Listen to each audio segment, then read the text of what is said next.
જય ગૌ માતા મિત્રો, હિંગળાજ કૃપા પ્રાકૃતિક ફાર્મ હિતેશભાઈ મેણિયા વડાળી. અમારા દેશી રીંગણીનો બિયારણ કરવા માટે અમે રોપ તૈયાર કર્યો હતો. પહેલાં કાંઈક વાવી દીધો હતો અને આ ફેરથી વાવેતર બીજી વાર શરૂ છે મિશ્ર પાકમાં જ. તો આ જોઈ શકો છો, આપણે રીંગણી છે, કાંટાવાળી છે, ગોટો છે અને કાબરું રીંગણું છે અને સફેદ 2-3 વકલના રીંગણા છે.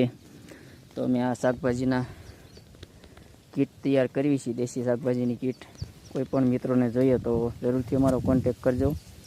આપણે તો મિશ્ર પાકમાં જ બધી રીંગણી વાવી દીધી છે અને ટમેટી પણ સાથે બાજુમાં ટમેટી વાવી છે.